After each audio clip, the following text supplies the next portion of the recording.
Questo è il momento che noi tutti abbiamo sempre sognato e sperato. Mi vengono i brividi solo al pensiero di vedere Napoli campione d'Italia, la mia squadra del cuore. Per questo prestigioso traguardo manca solo un punto per avere la certezza matematica. Nel frattempo l'intera città ha mollato gli ormeggi per navigare in questo sogno ad occhi aperti il più a lungo possibile. Ogni forma di scaramanzia è stata bandita e le vie di Napoli sono già state addobbate da tempo con festoni e striscioni rigorosamente azzurri e con i colori della bandiera italiana. Immagino che sarà una festa che durerà parecchi giorni. Credo proprio che sarà una festa da vivere con gioia, attimo per attimo, con tutti gli amici e parenti. Probabilmente sarà una cosa davvero molto bella, simile a quelle fatte oltre una trentina d'anni fa, quando nella nostra squadra giocava il grande ed unico Diego Armando Maradona.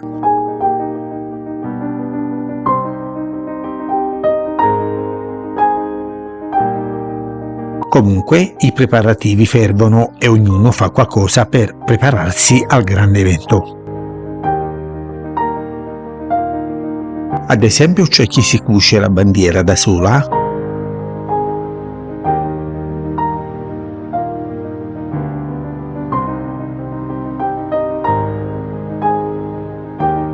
c'è chi veste il proprio bambino con la maglietta del Napoli,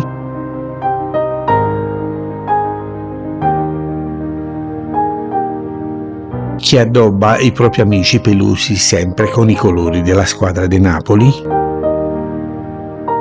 Addirittura ci sono tante persone che hanno speso molti soldi per decorare la propria auto come quella che vi sto mostrando.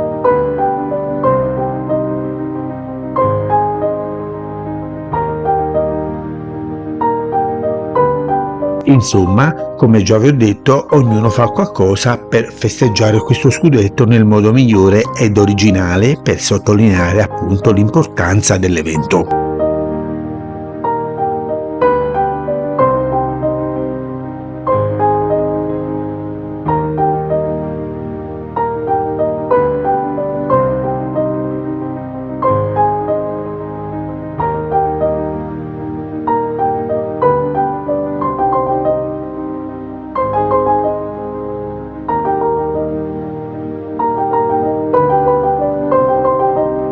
Ora ci troviamo a Spaccanapoli, praticamente è una strada che divide letteralmente la città in due.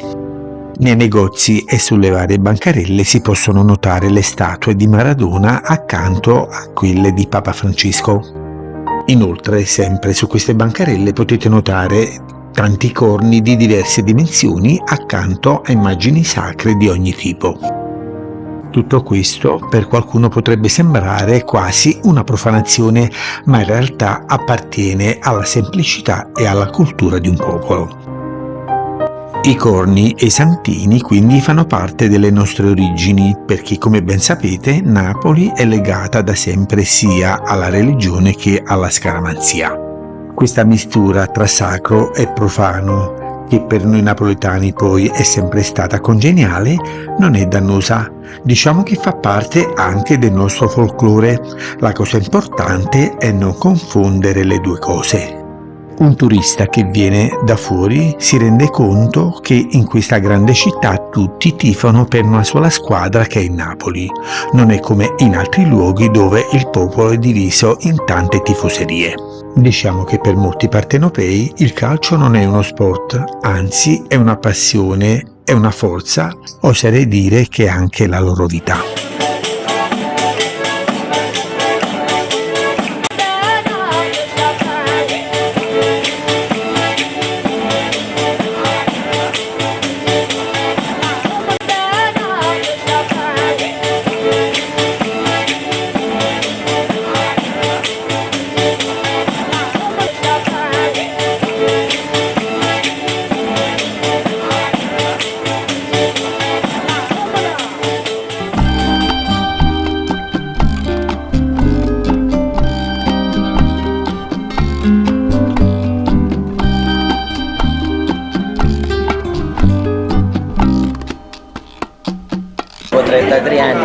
siamo arrivati e abbiamo vinto alla grande, e Napoli è soddisfatta di questi grossi campioni che hanno portato avanti un progetto importante e principalmente importante anche per la città.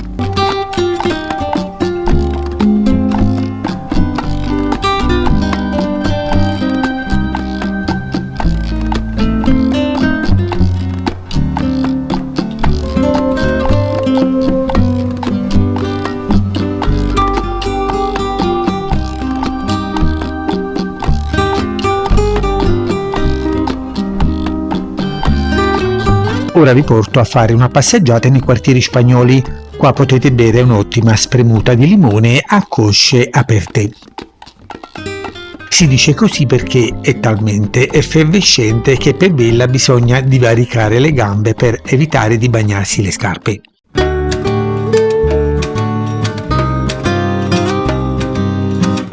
In questo quartiere potete vedere anche il famoso murales di Maradona realizzato da Mauro Filardi, che era un artista del posto. Per arrivarci, come vedete, sto facendo un po' di salita, praticamente come quelle che si fanno per raggiungere alcuni santuari che si trovano in cima alle colline. Quando l'artista realizzò quest'opera, nemmeno lui poteva immaginare che sarebbe diventata un punto di attrazione per tutta Napoli ed anche per tanti turisti provenienti da ogni parte della terra. Infatti, guardate quanta gente viene tutti i giorni a guardare il murales in questa piccola piazza chiamata anche Largo Maradona.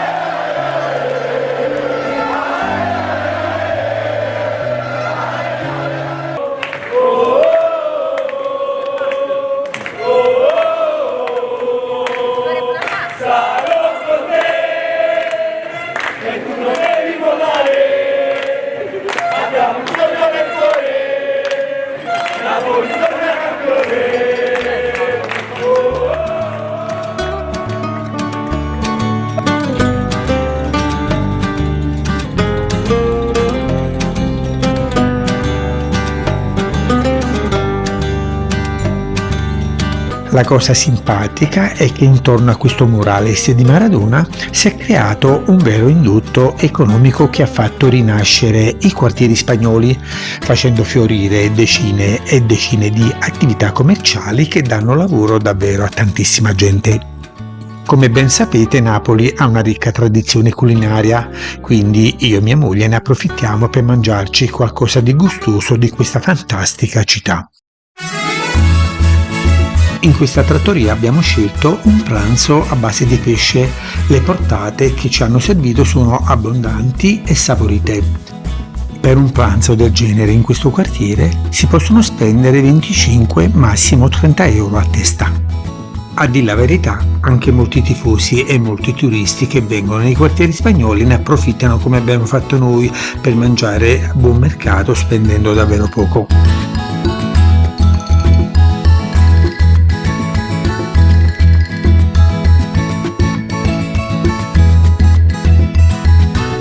Anche noi, ovviamente, ne approfittiamo come fanno tutti i turisti di passaggio per comprare qualche ricordino o semplicemente qualche maglietta da spedire ai nostri parenti che vivono lontano da Napoli.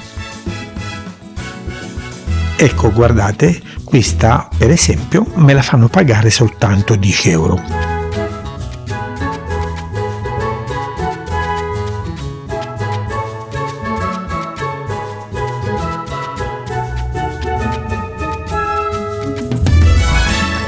Per la festa dello scudetto dovete sapere che la Protezione Civile ha preparato tanti punti di pronto soccorso come questo per aiutare le persone in difficoltà. In queste tende ci saranno medici, infermieri, vigilantes armati, guardie motorizzate e anche autoambulanze pronte a intervenire in caso di bisogno. Inoltre dalle ore 21, praticamente l'orario in cui inizierà la partita, fino alle 2 di notte scatterà una maxi area pedonale stabilita dal comune. Praticamente in città sarà proibito l'accesso a veicoli di ogni genere.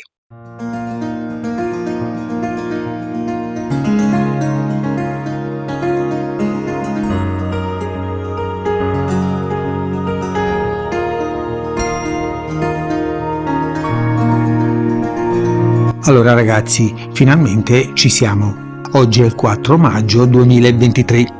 Tra poco inizierà la partita Udinese-Napoli che potrebbe cucire sul petto delle maglie azzurre un tricolore inseguito da oltre 30 anni. In questo momento ci troviamo a fuorigrotta fuori allo stadio Maradona, dove il match verrà proiettato nello stadio appunto su 8 maxi schermi perché purtroppo il Napoli giocherà fuori casa a Udine. Per questo evento sono stati venduti oltre 60.000 biglietti. L'intero incasso di questa giornata verrà devoluto tutto in beneficenza. La partita invece si farà, come già vi ho detto, a Udine nello stadio Dacia Arena, dove saranno presenti anche qua oltre 15.000 tifosi della squadra partenopea. Come potete notare, qua fuori grotta è tutto un fermento. Si ha la sensazione che proprio stasera il Napoli conquisterà l'unico punto mancante che gli consentirà di diventare campioni d'Italia, raggiungendo appunto la certezza matematica.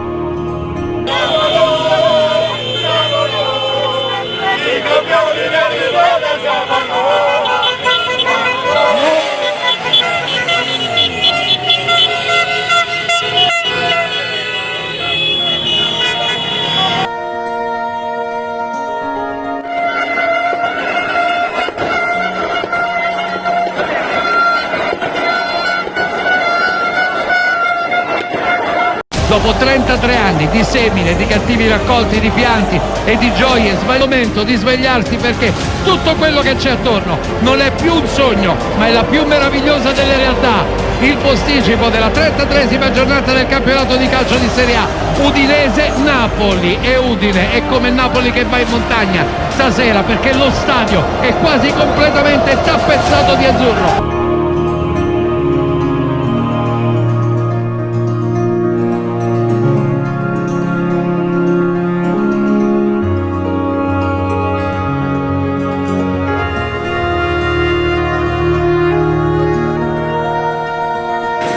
Dacia Arena, Udine, un sogno inseguito a 33 anni e lì a un passo alla Napoli basta anche un pari per dare il via a una festa che farà impazzire non solo la città, sarà una festa che toccherà i 5 continenti.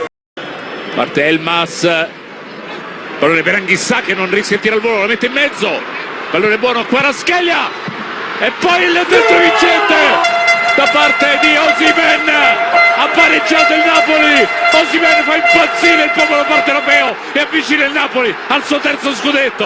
Al settimo dalla ripresa arriva il gol, il 20.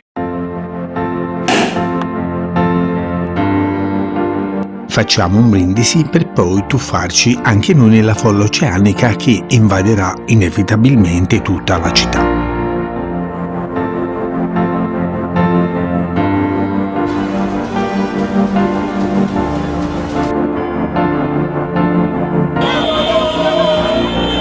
La gente è letteralmente impazzita dalla gioia, tutti stanno manifestando in modo pacifico e nessun incidente di rilievo si è verificato fino adesso. Questo grazie anche all'ordinanza del Comune di Napoli che ha vietato la circolazione a veicoli di ogni genere.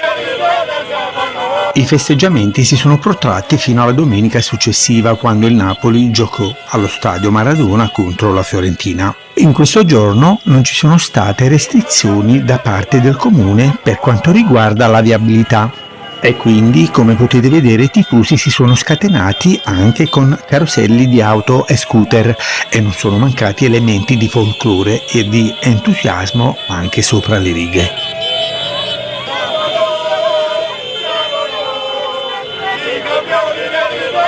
Trasformare o modificare le auto per festeggiare come quelle che vi sto mostrando ovviamente sono cose che non si dovrebbero fare e che in realtà qua per Napoli non si fanno, ma in queste circostanze possiamo anche chiudere un occhio. La cosa importante è che nessuno si è fatto male e che la mattina successiva tutta la città si è risvegliata pulita e tranquilla con la gente che è andata normalmente a lavorare come se nulla fosse accaduto.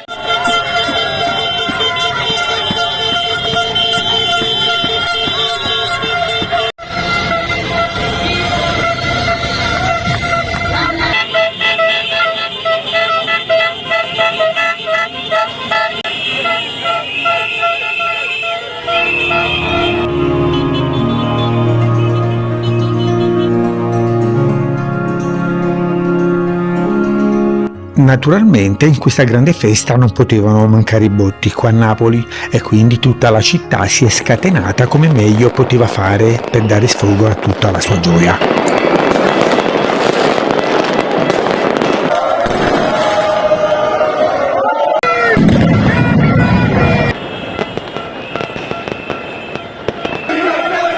La cosa bella di tutto quello che avete visto è che la gente si è divertita davvero tanto e come già vi ho detto non ci sono stati atti di violenza, tutti gioivano come se fossero una sola famiglia.